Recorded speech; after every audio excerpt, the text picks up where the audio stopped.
Stephanie Billen from the festival is on right now to tell me about how preparations are going. Great to have you on, Stephanie. Love the idea of a bit of a knees up. That sounds very nice indeed. I went to the Buxton International Festival last year, so that's the sort of the main one, isn't it? And then you're doing the Fringe. So how different is the Fringe from the main Buxton Festival?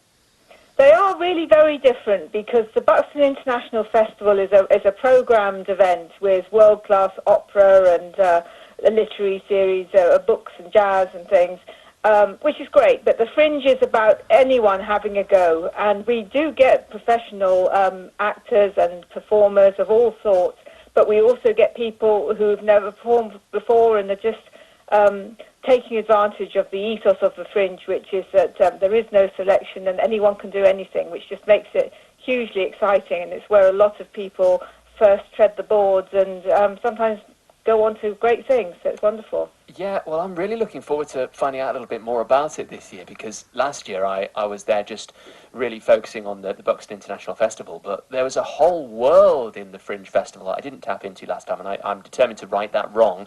Give me a bit of an idea then of some of the things that are happening this year. Well, it's wonderful. We've got about 170 entries, and it's a little bit fluid even now because you sometimes get the odd new entry coming in. And we've got shows in all of our categories. So we've got huge variety. We've got comedy, music, theatre, visual arts, street theatre, spoken word, film. I've probably missed something. Children's events, and then there's the and more, which magic, all sorts of things that just defy categorization, and we welcome all that as well. But it's a lovely opportunity to try out different things, and we have various free shows, so you don't even have to spend a penny if you wanted to go to, say, something like the Fringe launch party on the Tuesday night at underground venues, or we have Fringe Sunday, which is in the Billen Gardens, an open air event, all free. That's the first Sunday of the Fringe, and that gives you a sampling of all these different shows and things. It's wonderful. You mentioned that the two festivals running alongside each other are completely different, but how much crossover do you get between the audiences from the two festivals? I think there is quite a bit of crossover actually, because we sort of know that from our audience surveys that we fill in, because we ask the question, are you going to the festival as well? And it's something like 50% that are.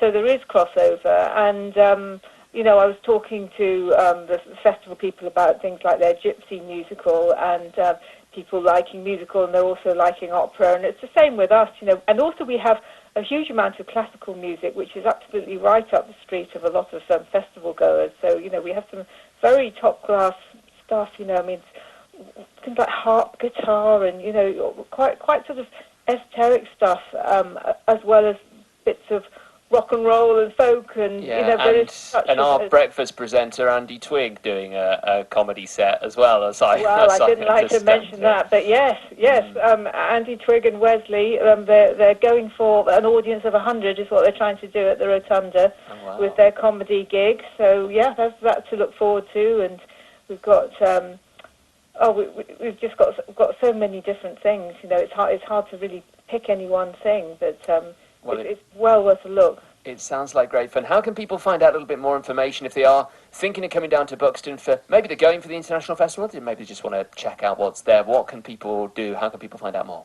Well, I think with the Fringe, we've got a website which is www.buxtonfringe.org.uk. You can also download a free Fringe app, which is wonderful for when you're on the move and things as well.